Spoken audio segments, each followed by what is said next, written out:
Suffolk, September 1816. The introduction had been arranged by Mrs. Dalworth, which meant it had been arranged with the particular confidence of a woman who had matched 14 couples across 11 counties, and regarded the 15th as a matter of scheduling rather than sentiment. The Duke of Sefton required a wife with a fortune. The Ellsworth family possessed a fortune and a daughter. The arithmetic to Mrs. Dalworth was self-evident. She had not consulted either party about whether arithmetic was sufficient grounds for a marriage. She had consulted her calendar and considered the matter settled. Damaris Ellsworth arrived at Sefton Hall on a Thursday morning in the second week of September, with her father at her side and the measured composure of a woman who had been appraised in Manchester trade halls and London parlors since she was 17 and had never once adjusted herself for the occasion. She wore a gray morning dress, well cut, deliberately plain, the kind of garment that communicated competence without apology. She had studied the county records on the Sefton estate before breakfast. She had reviewed the published debts against the ducal holdings over coffee. She knew the acreage, the tenancies, the outstanding repairs, and the name of the steward who had been managing the decline for the better part of a decade. She sat in the front parlor of Sefton Hall, with her gloves folded in her lap and her father's fortune in her posture, and waited for the Duke of Sefton to explain what he believed he was looking for. What she did not yet know, and what no amount of preparation could have told her, was what kind of man delivered those requirements, and whether the delivery would reveal more than the words themselves. He arrived 12 minutes late. He came through the parlor door in a riding coat, still wearing his leather gloves, with the wind-marked look of a man who had been on horseback that morning and had not considered the appointment worth changing for. He was taller than the doorframe suggested he should be, dark-haired, with a jaw that carried the set of decisions already made, and eyes that moved across the room with the speed of someone cataloging what was present and finding nothing that altered his plan. He saw her father, saw Mrs. Dalworth positioned near the window. He pulled off his riding gloves, set them on the side table, and without pausing, shrugged the coat from his shoulders and held it out to his left, in the direction of Damaris, with the easy automatic gesture of a man passing something to the nearest available person. "Hold this," he said. He did not look at her when he said it. He was already turning toward her father. She took the coat. It was heavier than she expected, well worn at the elbows, the wool carrying the cold morning air and the particular smell of a stable yard. She held it and said nothing, and watched him cross the room and extend his hand to her father, with the directed courtesy of a man who understood which person in this room possessed what he needed. "Mr. Ellsworth, thank you for making the journey." "Your Grace," her father said.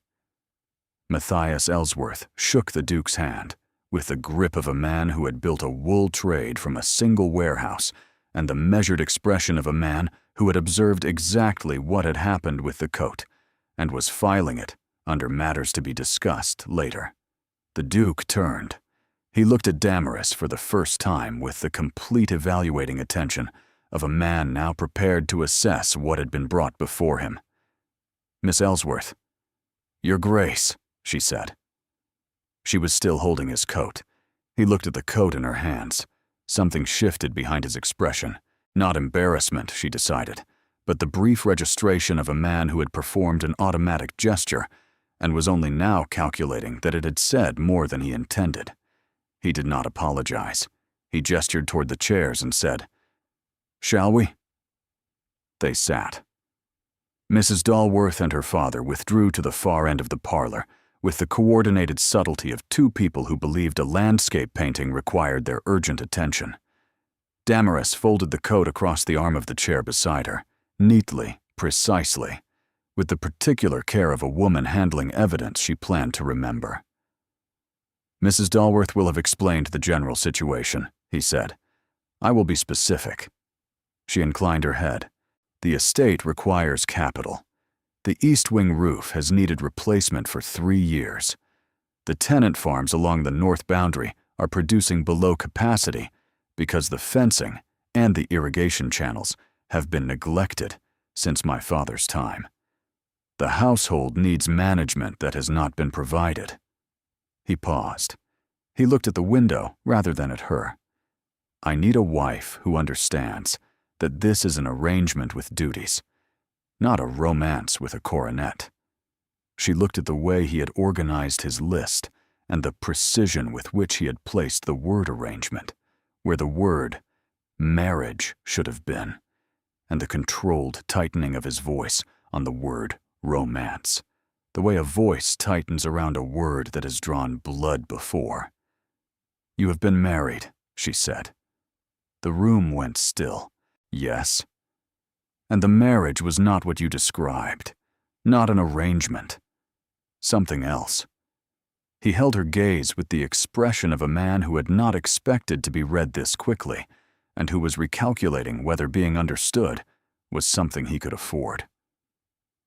"My first wife," he said, "wanted the title and the house and the position in society that the name provided. She did not want the estate, or the tenants, or the work." He stopped. "She did not want me." A pause. "I have reorganized my expectations accordingly." Damaris looked at the riding coat folded over the chair beside her.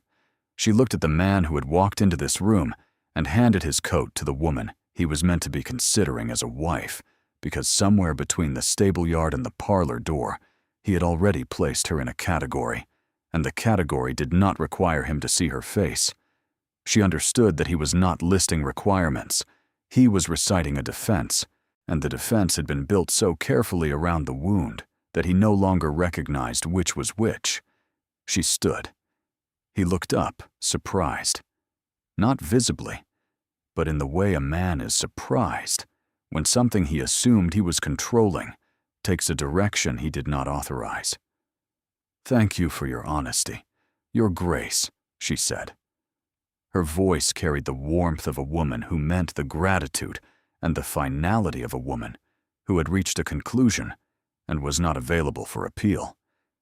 She picked up the coat from the chair arm, then she folded it.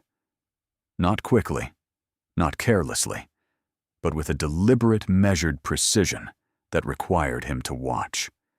She aligned the seams, squared the shoulders, smoothed the collar flat, and placed it on the arm of his chair, directly before him. "Your coat, Your Grace," she said. She held his gaze for the exact duration required to make certain he understood that the coat was not the only thing being returned. Then she collected her father from the far end of the parlor with the unhurried efficiency of a woman whose business was complete, and they were in the carriage and through the Sefton gates before Mrs. Dalworth had fully absorbed what had occurred. Her father waited until the hall was behind them. Then he said, "Well, he has a roof that needs mending, and an estate that needs managing, and a wound that needs someone to stand between him and the memory of it," Damaris said. "He is not looking for a wife. He is looking for a remedy." Her father considered this. "The man has been through a difficult passage, Damaris. The first Duchess left a great deal of damage behind her." "I am aware of the damage," she said, "and I am sorry for it. But I did not cause it, and I will not be retained to repair it." Her father looked at the Suffolk lanes in the September light, the hedgerows thick with the last of summer, the fields gold and ready for harvest. "What will you do?" he asked. She was quiet for a moment, the kind of quiet her father recognized as the space in which she made her most consequential decisions. "The Haverstone estate came to market 5 weeks ago," she said. 320 acres, a working grain mill, and the riparian rights to the river that feeds the Sefton water supply. The property is sound, and the asking price is below its value. Her father looked at her. "It shares a boundary with the ducal lands," he said. "The location is excellent," she said. "The mill alone returns 6% annually. Damaris. It is purely a commercial decision, Father." He looked at her with the expression of a man who had spent 23 years studying this particular woman and possessed a comprehensive understanding of what her commercial decisions looked like when they were purely commercial. He said nothing further. She looked out the carriage window at the Suffolk countryside and thought about a man in a worn riding coat who had handed her his weight without looking at her face, and she almost believed that Haverstone was entirely about the acreage. Haverstone was purchased before the end of September, which was faster than most property transactions in Suffolk because Damaris Ellsworth had her father's solicitors and her father's capital, and the focused determination of a woman who had made a decision and regarded delay as a personal failing. The Duke of Sefton was informed of his new neighbor by his steward, a man called Hatch, who delivered the news during the weekly estate review with the practiced casualness of someone presenting significant information while pretending it was routine. "Miss Ellsworth," the Duke said. He set down the rent ledger. "Matthias Ellsworth's daughter." "Yes, Your Grace. The completion was recorded on the 26th. The Duke looked at the study window that faced west toward the river, toward the bend where the Haverstone mill sat against the tree line, and the water ran through both properties on its way to the lower farms. "The riparian rights," he said. "Included in the sale, Your Grace. Full rights, under the 1809 deed of conveyance." The Duke was quiet. The water that fed the irrigation channels on 3 of his north tenancies flowed through Haverstone land. It had done so for 75 years without dispute, because the previous Haverstone owners had been absentee gentlemen who had never considered exercising their legal position, and the Sefton estate had never encountered anyone inclined to question theirs. "The 1741 charter," he said, "the original water usage agreement between the estates. Have Hatch locate it before the month is out." His steward noted this and left, and the Duke sat alone with the rent ledger open in front of him and did not turn another page for some time. She was at Haverstone by the first week of October, which surprised the county. October was for London, for the final social engagements before winter. Arriving in Suffolk in October was for people who had concluded that visibility mattered less than what they intended to accomplish with the land.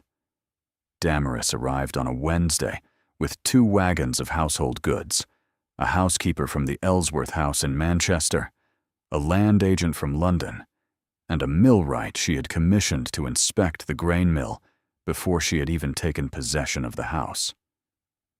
The county observed all of this. Suffolk was a county that paid attention, being agricultural enough and established enough and close enough to the London road that anything worth noticing was noticed, discussed, and given a theory before the week was finished. She spent the first 8 days learning the property. Every room, every outbuilding, every fence line, every acre of the grounds in the October damp, with the methodical attention of a woman conducting an audit rather than a tour. The estate was structurally sound, but practically neglected. The mill was operational, but running below its capacity, because the sluice gates needed rebuilding, and the mill pond silting had not been cleared in years. 2 of the 4 tenant cottages required new roofing.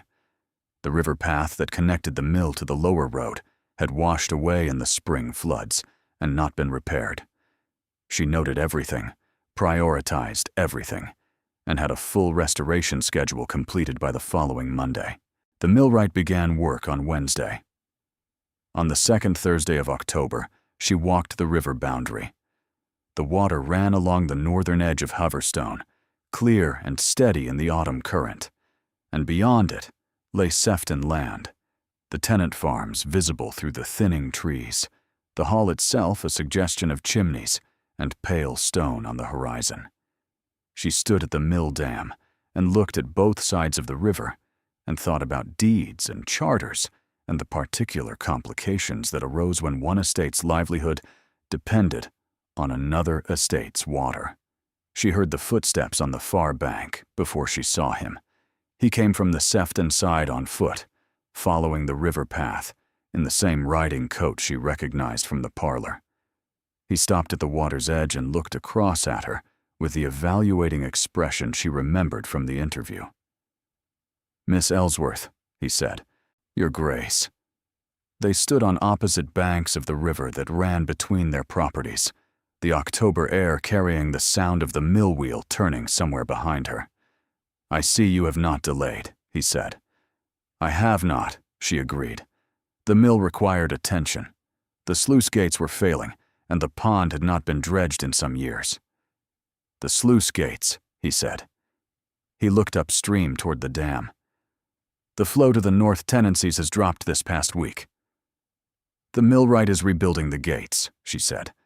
"The temporary reduction will resolve within the fortnight. Once the work is complete, the flow will improve, not diminish." He looked at her. She held his gaze. The river ran between them, indifferent to the complications it created.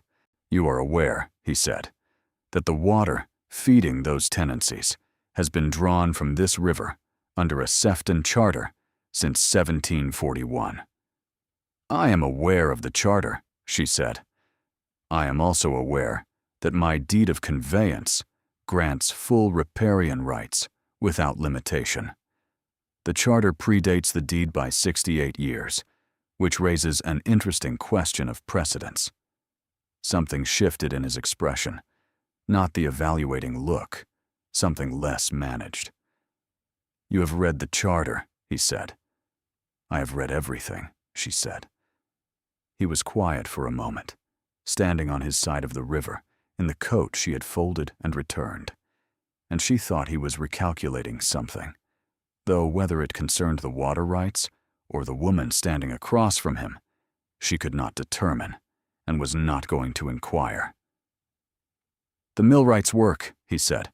"When it is finished, I would like to review the new sluice design." "I will have the plans sent to your steward," she said. "Send them to me," he said. She looked at him across the water. "Directly," he said. Then he turned and walked back along the river path toward Sefton, and she stood at the mill dam in the October cold and thought about the word directly, and about the expression that had departed from the evaluating one, and about a man who had asked to see the plans himself rather than through the customary intermediary. She returned to the mill and did not think about any of it for the remainder of the day, with limited success. The water rights question unfolded over the following 3 weeks, with the methodical inevitability of two people who were both entirely correct and entirely incompatible. The Haverstone deed of 1809 granted the estate full riparian rights to the river, including the right to dam, divert, and draw water for the operation of the mill. The Sefton Charter of 1741 established a usage agreement permitting the ducal estate to draw from the river at 3 specified points for the irrigation of the North Tenant farms, a practice that had continued without interruption for 75 years. The deed said the water was hers. The charter said the access was his. Both documents were legally sound, and neither acknowledged the other, because the 1741 charter had been drawn with a previous Haverstone owner who had subsequently sold the property without disclosing the arrangement, and the 1809 deed had been drafted by a London solicitor who had not checked the county records for prior claims. Damaris read both documents at the writing desk in the Haverstone Library on a Tuesday morning and wrote to the Duke. The letter required 2 drafts. The first had a warmth she had not authorized. The second was exactly right, factual, specific, concluding with a proposal to meet at the river to review the documents in person. His reply arrived the following morning in his own hand, rather than a secretary's. It read, "Miss Ellsworth, the conflict is evident. Thursday, 10 in the morning, at the mill dam. Bring the deed. I will bring the charter. Sefton." She noted the absence of pleasantries, just the time, the place, the documents, and the expectation of her attendance. She found this considerably more interesting than courtesy would have been. She replied, "Thursday, 10. I will bring the deed." D. Ellsworth. Thursday was cold and sharp, the kind of October morning where the air had clarity that permitted no vagueness. She arrived at the mill dam at 5 minutes before 10. He was already there. He was on foot, the charter in his hand, and he had brought his land agent, which told her how he had categorized this meeting. She had brought her solicitor, which told him something equivalent. They spread the documents on the flat stone ledge beside the sluice gate, her deed on one side, his charter on the other, and stood across from each other and read the opposing evidence with the concentrated attention of two people who were both fully justified and had no space to both be right at the same time. The charter establishes 75 years of continuous usage, he said. The deed is the governing legal instrument, she said. Custom carries binding weight in this county, he said. Custom is not title, she said. And I hold the title. The 3 draws on the north tenancies sustain families, he said. 14 people depend on that water for their harvest. I'm aware of the families, she said. I walked the north boundary last week and spoke with 2 of the tenant farmers. I know their names, their acreage, and the condition of their irrigation channels, which need substantial repair, regardless of where the water originates.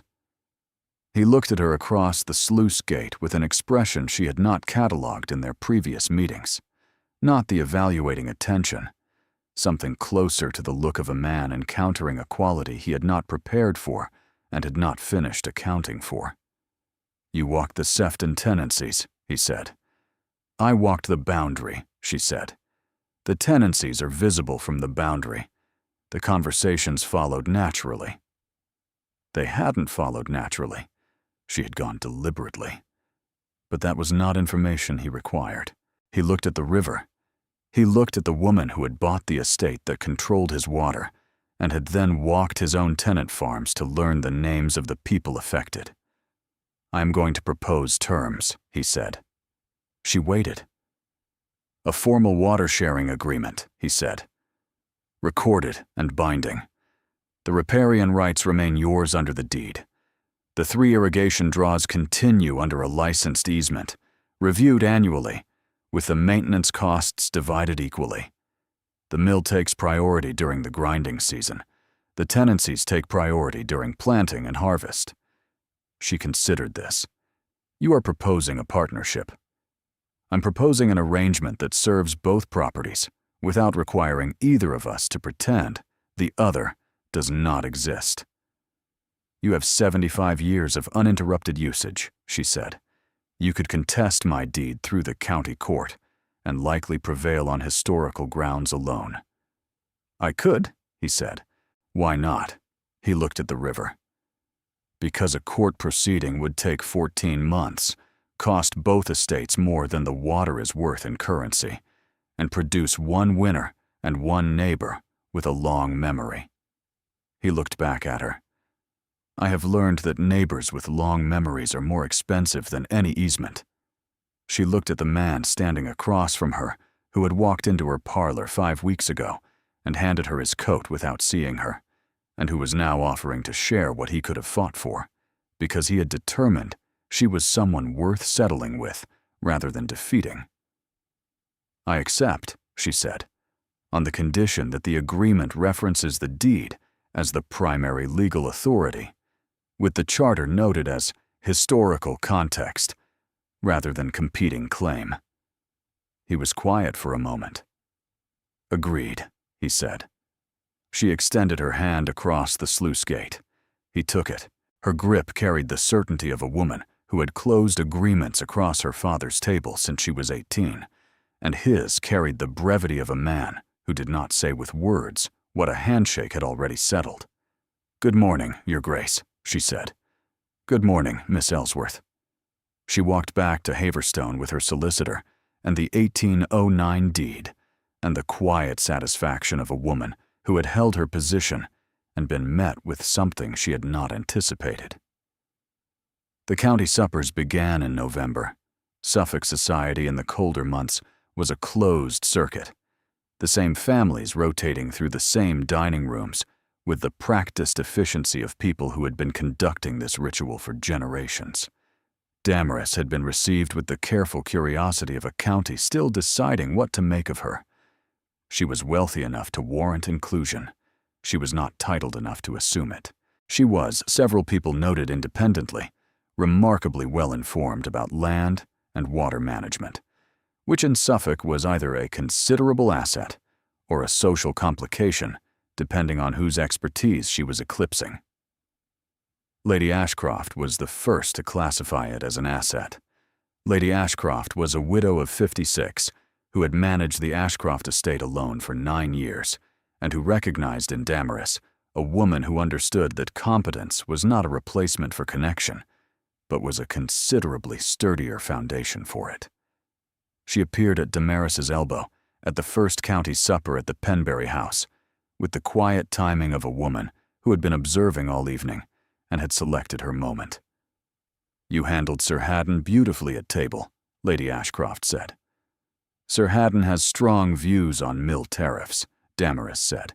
"Sir Haddon has strong views on everything and relevant knowledge about almost nothing," Lady Ashcroft said, "which makes him tiring at supper and entirely predictable at every other occasion." She looked across the room to where the Duke was taking his leave of the hosts. "He observes you," Lady Ashcroft said. Damaris adjusted her glove. "I beg your pardon. The Duke. He has been attending to you all evening in the manner of a man studying something he has not yet classified and who finds the uncertainty disagreeable. He has not attended to anyone that way in some time." "I purchased Haverstone as an investment," Damaris said. "Of course you did," Lady Ashcroft said, with the composure of a woman who had received this explanation in 2 different formulations already and had drawn her own conclusion. She accepted a glass of wine from a passing footman. "He has not been content in some years, Miss Ellsworth. He has been correct, and he has been diligent, and he has managed everything with the particular concentration of a man who believes that governance is a substitute for living." She paused. "It is not." She looked at Damaris directly. "Policies constructed from injuries have a limited useful life. The evidence required to dismantle them, however, must be substantial." They were at the same supper twice more in November. She was aware, across the dinners and the encounters at the river, that the Duke's attention was directed toward her with a frequency she noted and filed away. November brought the first hard frost, and with it the complication she had anticipated since the water agreement was signed. Ice forming in the rebuilt sluice channels, constricting the flow through the mill dam, reducing the volume reaching the 3 Sefton irrigation draws. She wrote to the Duke on a Monday morning, a precise technical letter describing the problem and her proposed remedy. He arrived at Haverstone on Tuesday, which was not what she had expected. She had expected a reply through his land agent, or at most, a written response. She was in the library reviewing the mill accounts with her estate manager when Mrs. Garrow showed him in.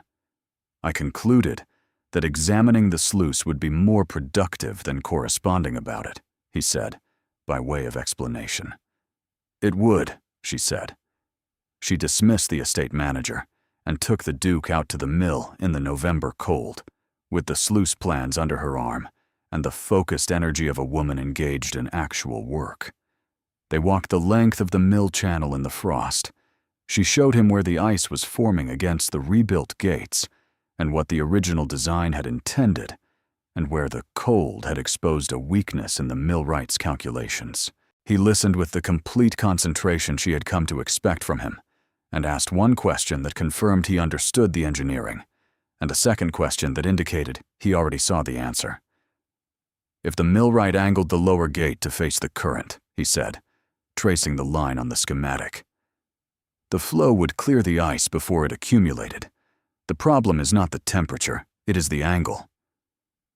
"That was my millwright's conclusion as well," she said. "The adjustment requires access to the eastern bank, which is Sefton land." "You have it," he said. I will speak to Hatch this afternoon." She looked at him. He was studying the sluice plan with the same focused attention he applied to everything, and his breath was visible in the November air, and his coat was the same riding coat from September, practical and worn and used like a man who worked in his clothes rather than presented in them. She had noticed this detail. She was not going to account for it. "You came yourself," she said. He looked up from the plan. "You could have sent Hatch," she said, "or replied by letter." He held her gaze. "I asked you to send the plans to me directly," he said. "The same principle applies in the other direction." She looked at the frozen mill channel. She thought about a man who had handed her his coat in September without seeing her, and who had come to inspect her sluice problem in November without being asked, and had said, "You have it," without requiring her to ask twice. "Thank you," she said. "It is a practical matter," he said. "The flow affects both properties." "Yes," she said. "It is entirely practical." He looked at her with the expression that had not been the evaluating one for some time, the one that existed in the distance between what he had decided and what the evidence was presenting. They walked back to the house. She offered tea.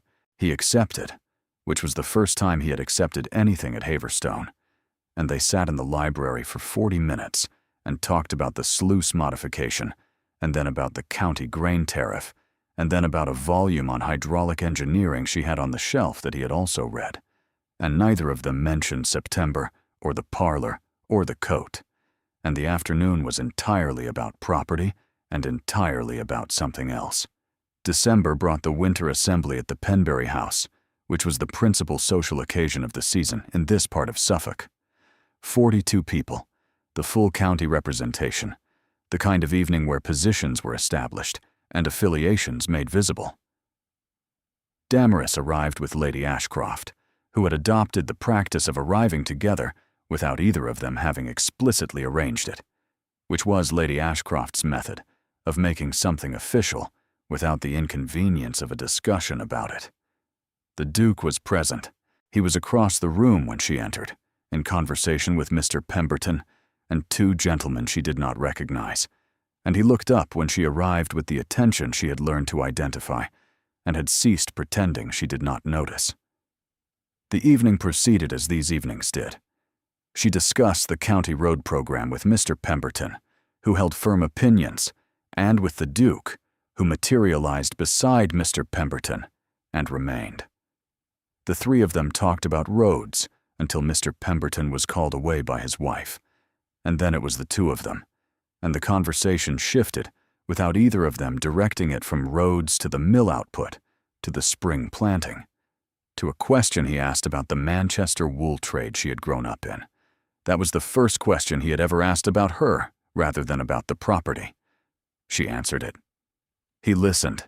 He asked a second question. She thought, "This is what it looks like when he is fully present," she thought. "I should not be keeping a record of what he looks like when he is fully present." Sir Haddon Calvi appeared at her left shoulder. She had observed him circling for 15 minutes and had judged it within the ordinary range of a social evening. She was mistaken about the range. "Miss Ellsworth," Sir Haddon said, with the tone of a man preparing to be charming in a manner that required witnesses. There were 5 people within comfortable hearing distance. He had selected his moment with the timing of a man who had been performing this particular operation for 30 years. "Haverstone is looking industrious, I am told. Quite the transformation." "Thank you," she said. "The mill required considerable work." "The mill," he said, with a smile aimed at the listeners rather than at her. "Quite." He paused with theatrical deliberation. "One does wonder, given the scale of the investment, whether the ambition is perhaps somewhat beyond the property's natural station. Suffolk has a certain established character, Miss Ellsworth, a settled order. One hopes that newcomers appreciate the character of the county before attempting to redefine it." The word newcomers performed exactly the function he had engineered for it. In a neutral mouth, it was description. In his mouth, with his pause and his audience and his carefully angled smile, it meant you are trade money in Old Suffolk, and you have overstepped, and every person present understands this. She held his gaze with the composure of a woman who had been reading Hostel Rooms since she was 16 and had developed a comprehensive reply to every version of this particular condescension. She was forming that reply when she heard the Duke's voice. "The improvements at Haverstone," the Duke said from her right, in a voice she had not heard before. Not the parlor voice, not the river voice, not the supper conversation voice, the one beneath all of them, the one that carried 200 years of Suffolk in it and knew precisely what that weight accomplished in a room. Include a complete reconstruction of the mill sluice that has resolved a water flow problem affecting both the Haverstone and Sefton estates for over 30 years. He looked at Sir Hatton with the full evaluating attention that had once been directed at Damaris in September and was now trained on someone else entirely. The investment is sound, the execution is expert, and the results benefit every tenant farmer on the north boundary, as anyone familiar with the Haverstone operation would confirm.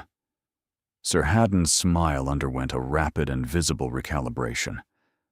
"Of course, Your Grace, I merely—" "The county," the Duke said, with the economy of a man who did not require volume to occupy a room, "benefits from landowners who take their responsibilities seriously. I believe that is something we can all agree on." He held Sir Hatton's gaze for one moment longer than courtesy demanded, which was the ducal equivalent of a correction delivered at full weight without raising one's voice. Then he resumed the conversation, as though nothing of consequence had taken place, and Sir Hatton found other company with the pace of a man who had been publicly corrected and required distance to reassemble his composure. Damaris stood beside the Duke in the aftermath and thought about what had just occurred, the specific gravity of what he had said, the way he had said it, the fact that he had said it at all. He did not look at her. He was speaking to Mr. Pemberton again, and nothing in his demeanor indicated he had just done something significant. She thought, "He is aware of what he did." She thought, "He is waiting to see what I do with it." She excused herself and crossed to the far side of the room where Lady Ashcroft stood with a glass of wine and the expression of a woman who had witnessed exactly what she had been anticipating. "Well," Lady Ashcroft said. "He intervened," Damaris said. "He was not required to." "No," Lady Ashcroft said. "He was not. And Sir Hatton will reconsider very carefully before attempting anything of the kind again." Damaris looked at the Duke, who was still in conversation and was not looking at her. "He framed it around the water and the mill," she said. "He made it about the property." "He made it about the property," Lady Ashcroft agreed, "so that Sir Hatton had no credible path to continue, so that the room understood the Duke's position without requiring him to make a declaration, and so that you were defended without being diminished." She paused. "That requires a very particular quality of judgment." Damaris held her glass and thought about 2 months of water agreements and sluice repairs and a man who had asked her to hold his coat and had spent the subsequent weeks discovering that the woman who held it was everything he had not anticipated. "He was wrong about me," she said. "In September." "Yes," Lady Ashcroft said. "And he is aware of it. He has been aware of it for some time. He audits his own conclusions with considerable rigor. He required sufficient evidence before amending the record." Damaris thought about the coat, the moment in the parlor when he held it out without looking at her. She thought about the woman who had folded it and returned it and walked out. She thought about the version of herself standing in this room 2 months later with a wine glass and a working mill and a county beginning to comprehend what she was. She looked across the room at the Duke. He looked back. not the evaluating attention. The other one. The one she had stopped pretending she did not recognize. She held his gaze for one moment, one beat longer than the social register permitted, and then turned back to Lady Ashcroft and said something about the road program, and the assembly continued around them, and neither of them said anything further that evening, and the restraint was considerable on both sides. He called at Haverstone on a Monday morning, 4 days after the assembly, which was soon enough to indicate the visit had been decided rather than deliberated. She was at the mill when he arrived. The sluice adjustment was complete, and she was reviewing the results with her millwright, which was not the condition in which she would have chosen to receive a duke, but she had stopped arranging herself for his benefit sometime in November and was not going to resume the practice. She saw him from the mill yard. He was at the Haverstone gate, on foot, and he waited there while she completed her conversation with the millwright and walked across the yard toward him. She did not hurry. He did not appear to expect her to. "Your Grace," she said when she reached the gate. "Miss Ellsworth." He looked past her at the mill, at the sluice channel running clean and steady in the December light. "The adjustment is complete." "It is," she confirmed. "The flow to the north tenancies has increased by 1/3 since the modification." "I know," he said. "Hatch reported it this morning." She looked at him. He looked at the gate between them, which she had not opened. "I owe you an apology," he said. She waited. "In September," he said. "In the parlor. The coat." He paused. He was looking at the gate post rather than at her, which was the only indication that this was costing him something. "The way I entered that room, and the assumption I carried through the door, with me, was not how a man should present himself to the woman he is meant to be considering. It was not how anyone should be treated." He stopped. Then he continued. "I came to that meeting with a judgment already complete before I sat down. A judgment that had nothing to do with you, and everything to do with—" He stopped. "Your first wife," she said. He looked at her. "I understood in the parlor," she said. "That is why I left. Not because you handed me your coat, although you did, and not because the gesture was careless, although it was. I left because I recognized that you were not seeing me. You were managing a precedent." He was quiet. "You organized your loss into a set of requirements," she said, "and you presented those requirements as though they were reasonable terms. And I understood what you were doing, because I have spent my life in rooms where men hand me things and expect me to carry them without question." The December air held still between them. "I am not your first wife," she said. "I am not a remedy for your first wife. I am not a safer version of your first wife, installed to prevent whatever she did from happening again. I am a woman who purchased a mill and rebuilt the sluice and walked your tenant farms and knows the names of 14 people who depend on water I am legally entitled to control." "I know," he said. "I have known it since October." He looked at the mill behind her, and at the yard, and at the woman standing on the other side of a gate he had not been invited through. "You are not a safer version of anything," he said. "You are the most disruptive person I have encountered in 8 years of managing a very large estate, and I am stating that as a complete and honest accounting of my position." She thought about a man who had walked into a parlor carrying a wound dressed as a job description and had spent 2 months having it taken apart by water agreements and sluice repairs, and a woman who understood exactly what she was worth. "You defended me at the assembly," she said. "Sir Haddon was." "You defended me," she said, before I could reply for myself. He met her eyes. "Yes." "Why?" He looked at her for a long time. "Because he was wrong," he said. "And I was the person in that room most qualified to say so, and most obligated to say so. Because I had been wrong in exactly the same way, and the correction was mine to deliver." He paused. And because you had already made the case more thoroughly than I ever could, and I wanted it stated on the record. She considered this. She looked at the gate between them. Then she opened it. Come in, she said. The sluice channel is worth seeing from this side, and I believe I owe you a tea. He came through the gate. He fell into step beside her on the path toward the house. The December morning was sharp and bright, and the mill wheel was turning, and the water was running clean, and nothing had been fully resolved, and everything that needed saying first had been said. She thought, there is more to come, she thought. It will keep until the tea. The tea was in the Haverstone library. She had not offered the drawing room, because she had told him in November that the drawing room was for visitors, and he was not a visitor, and neither of them had revised that position.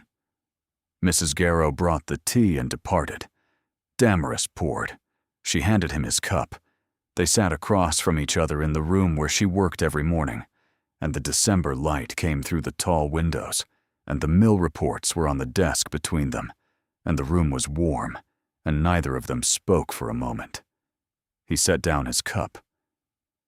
I want to say something about September, she said. He waited. I understood what you were doing, she said. In the parlor. I understood it the instant you held out the coat. You were not being negligent. You were being armored. You had decided before you entered the room that whatever woman was placed before you would be assigned a function, because the last time you allowed a woman to be more than a function, she proved to be interested only in the title. She met his gaze. I did not leave because I was insulted. I left because I understood that remaining would have required me to argue, and arguing with you in that moment would have forced you to defend a position you held for reasons neither of us was prepared to examine. She paused. Folding the coat was the only honest departure. He was quiet. The coat, he said. It said what needed to be said. I see what you have handed me. I am not keeping it. I am returning it with care, and I am walking out of this room. He looked at the desk between them. I thought about that folding for a week, he said. What did you conclude? That I had managed the meeting very badly, he said, and that you had managed it impeccably. He held her gaze. And that the woman who handled a coat with that degree of deliberation was not a woman who could be assigned a function. She was a woman who understood precisely what had been placed in her hands and chose to return it entirely on her own terms. A pause. It was not what I had been looking for. No, she said. It was a better thing. She held her cup and looked at the man across her desk and thought about September and October and November and every week since, and about what it meant to observe someone dismantling his own conclusions in real time, and to discover that the revised version was something she had no preparation for. Theron, she said. He went still. She had not used his name before. She had used his title and his honorific and the careful formal distance between them. And now the name itself was in the Haverstone library, and neither of them could retrieve it. Yes, he said. I purchased this estate because of you, she said. Not entirely. The property is sound, the mill is productive, the investment was rational, and all of that remains true. But I bought it knowing it bordered yours, and I told myself it was commercial, and I maintained that position for approximately 3 weeks before the evidence became unsustainable. She looked at the water flow charts on her desk. I was angry, she said. I wanted you to see me. Not the fortune and the father and the function you had outlined. I wanted you to see the woman you handed your coat to without looking at her face. And I reasoned that if I were your neighbor, and if I controlled your water supply, and if I rebuilt your sluice and walked your tenancies and held my ground on every point of law and engineering, you would eventually be compelled to look. He looked at her. That was not a cautious strategy, he said. It was effective, she said. It produced a water dispute and a frozen sluice channel. It produced, he said, you sitting in this library having this conversation. He paused. I consider the investment well made. She looked at him for a long time. He stood. He came around the desk and stood before her chair. She stood because this wasn't a conversation for sitting. They were close in the Haverstone library, with the December light falling through the windows and the mill accounts between them and 2 months of water rights behind them. I was wrong about you, he said. In September. I was wrong before I entered the room, and I was wrong in the meeting, and I am asking. He stopped. He looked at her with the expression that had nothing of management left in it. I am asking whether I have arrived too late to be right. She thought about the coat, the one she had folded and placed on the arm of his chair and walked away from. She thought about what that gesture meant now, in this room, with this man who had stood in a crowded assembly and said that the Haverstone investment was sound, and who had come through her gate and apologized without deflection, and who had just spoken her name in a way that was going to alter how the name sounded to her from this point forward. She did not fold anything. She did not return anything. She placed her hand on his arm, flat and deliberate, and looked up at him and said, You have not arrived too late. He covered her hand with his. He looked at her with the full, unguarded attention, the one that had been building since October and was now entirely present and entirely permitted. He kissed her. It was not tentative. It had the honesty of a man who had spent 2 months revising his position and had arrived at a conclusion he was prepared to stand behind. She kissed him back with the same precision she brought to contracts and water agreements and every true thing she had ever committed to, and the library was warm, and the December morning was outside, and the mill reports were on the desk, and none of it required further administration. When they separated, she kept her hand on his arm and looked at him with the expression she wore when she was not managing anything at all. The water agreement, she said, is settled, he said. The sluice is functioning. Confirmed. The mill output is up 12%. He looked at her. Are we conducting a full operational review? I'm confirming, she said, that the practical matters are in order before addressing the impractical ones. And are they in order? She looked at the mill reports. She looked at the man who had come through her gate and revised his accounting and said, it was a better thing, about a coat folding he had spent a week considering. Yes, she said. They are entirely in order. He looked at her with the corner of his mouth, doing the thing it did when he was suppressing a smile, which she had catalogued in November and was now permitted to acknowledge she had catalogued. You are going to reorganize everything I own, he said. She looked at him. Is that a proposal? It is a preliminary assessment, he said, preceding a proposal. I find assessments informative before significant commitments. As do I, she said. My assessment is that you will find it considerably harder to maintain a policy around a woman who lives on the adjacent property and has legal authority over your water supply. I have observed, he said, that my policies have not survived contact with this particular neighborhood. They have failed comprehensively, she said. A thorough restructuring seems warranted. I'm in the process of one, he said. He took her hand, the one that had been on his arm. Damaris, her name, the specific, irreplaceable weight of it.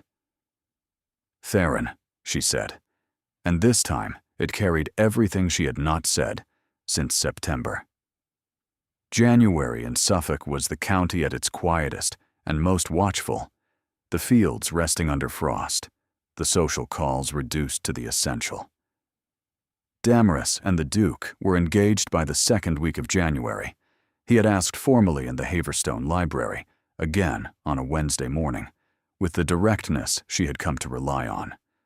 She had said yes with equal directness, and he had said, agreed, in the exact tone he had used for the water settlement, and they had both been quiet for a moment, while the words settled between them, and she had said, "You have just accepted an engagement using the same voice you use for easement reviews," and he had said, the methodology seemed appropriate, and the corner of his mouth had moved, and she had understood that this was his version of complete happiness. Her father received the news with the quiet satisfaction of a man who had comprehended exactly what his daughter was doing when she purchased a neighboring estate, and had waited with considerable patience for the result. "The Duke of Sefton," he said, setting aside the Manchester ledgers. "The man who handed you his coat. He has revised that particular habit substantially," she said. "He came through my gate and apologized without qualification," she said, "and sat in my library and told me that the way I folded his coat was the most deliberate thing anyone had done in his presence in 8 years. She paused. "I find I am unable to hold a man's September against him when his December is everything it should be." Her father set down the ledgers. He looked at her with the attention of a man who had been studying this particular person for 23 years and had never once found the study unrewarding. "Does he deserve you?" he said. She considered the question with the honesty it required. "He is working too," she said. "That is the most truthful answer I can give." Her father nodded. "Truthful answers are the only ones worth giving," he said. He wrote to the Duke that afternoon. The letter was brief and direct, and contained the exact dimensions of the Ellsworth fortune that would accompany the match, stated without performance or apology, in the manner her father communicated everything. The Duke's reply arrived the following morning.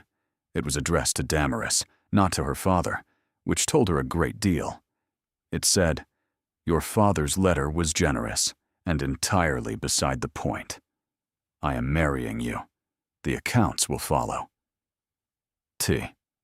She read this twice. She placed it in the desk drawer where she kept his letters.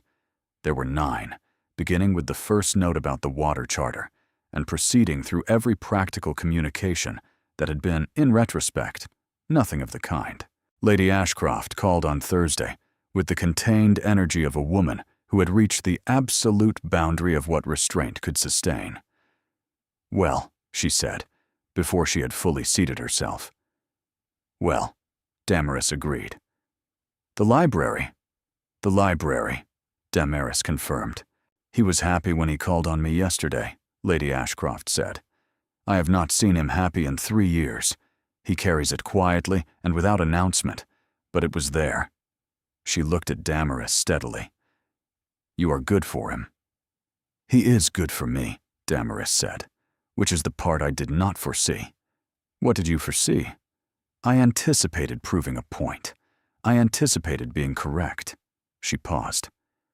"I did not anticipate discovering that he was also correct about certain things, and that those things were the ones that made him worth the argument." "What was he correct about?" "That a woman who understands her own value is a formidable thing. He had entirely the wrong framework for recognizing it, but the instinct was not mistaken." Lady Ashcroft smiled, not the social smile, the real one. "He proposed to you by conducting an assessment," she said. "The assessment was followed by a declaration," Damaris said. "Both were excellent. Both were honest." She looked at her tea. "I find I prefer honest assessments to ornate ones." She stood with the efficiency of a woman who had received everything she came for. "The engagement dinner," she said. "I will host it. First week of February. The full county." She paused at the library door. "Sir Haddon will be invited." Damaris looked at her. "Because," Lady Ashcroft said, "it is preferable to have him at the table where he must conduct himself properly than beyond it where he will not. And because the sight of Sir Haddon Calvi congratulating you on your engagement to the Duke of Sefton will be among the most gratifying things I have observed in recent memory, and I am not above enjoying it." "I find I am not above it either," Damaris said. Lady Ashcroft departed. Damaris returned to the winter accounts and found she had already completed them and was simply sitting at the desk with a pen and the view of the mill and the river and the Sefton chimneys on the horizon. She thought about September and the coat. She thought about October and the deed. She thought about November and a man in a practical riding coat examining her sluice in the cold. She thought about December and the gate and the apology and the library and his hand covering hers. She thought, I bought this estate as a commercial decision. She thought, I believe that now in the way one believes things that were true at the time and have since become something else entirely. The engagement dinner was on the 6th of February, a Friday. Lady Ashcroft hosted. 44 guests, the full county. Damaris was seated at Theron's right. She wore the gray again. Not the same dress, a finer one, her father's commission from London. She wore her mother's garnet brooch, simple and exact. Theron looked at her and said, "The gray again." "I find it serves," she said. "It does," he said. Sir Haddon congratulated them at the close of the evening with the measured grace of a man who had exhausted his alternatives. When he addressed Damaris, he met her eyes, and she met his with the settled composure that was her natural register, and nothing further was required. They were married in March at the village church between the Sefton and Haverstone estates, which was geographically convenient, and also a very beautiful church with fine stonework and an east window that had been there since the 15th century. She wore gray. Theron was not surprised. Lady Ashcroft was not surprised. Her father simply nodded when she told him, with the expression of a man receiving confirmation of something he had always known. Damaris walked in on her father's arm and looked at Theron at the front of the church and thought about the parlor in September and the man who had handed her his coat without seeing her face. She thought about the coat, every version of it. The first, in the parlor. Hold this. The automatic gesture of a man who had categorized her before looking at her. The second, her folding it with deliberate precision and placing it on his chair. "I see what you have handed me, and I choose to return it." The third, the same riding coat at the river, worn for work rather than appearance, on a man who was no longer the same man. The fourth, draped over the library chair in November, while they discussed sluice angles and grain tariffs and everything that was not what they were actually discussing. The fifth, the absence of it at the assembly, where he stood beside her in formal evening dress and defended her without ceremony. She had considered the sixth version. She had thought about where it would happen and what it would mean, and she had decided, sometime in January, that it would be the last. She reached the front of the church. Theron looked at her with the full unguarded attention, the expression that held nothing of September in it, nothing of the parlor evaluation, nothing of the man who had organized his grief into a list of qualifications. Just this, just him. Entirely present, looking at the woman who had purchased the neighboring estate and rebuilt the mill and settled the water dispute and been right about everything and had chosen him regardless. He reached to adjust his coat, a small, unconscious gesture against the March chill inside the stone church. And then he stopped. He caught himself. She saw him catch himself, the momentary hesitation of a man who had become aware of what his coat meant between them, and who was no longer willing to be careless with it. She reached out and took hold of the lapel, not removing the coat, not folding it, just holding it. Holding on to the man inside it, with the same deliberate precision she had used in September when she folded it and returned it, but this time with no intention of letting go. He looked at her hand on his coat. He understood it completely. She saw him understand it. The first time he had handed it to her without seeing her. This time, she was reaching for it because she saw everything. "I held this once because you placed it in my hands without looking at my face. I am holding it now because I choose to. I see you. I am not leaving. I am here." "Theron," she said, and his name in her voice contained all of September and October and November and December and every week since, and none of it was a wound anymore. "Damaris," he said. He placed his hand over hers on the lapel. He held it there. The March morning went on around them, clear and unhurried, and entirely indifferent to whether any of it had been practical. And the answer they had both arrived at was that it had been, just not in the way she had told herself in September. The soundest investments, her father had always said, were the ones you understood more completely after you had made them than before. She understood this one completely.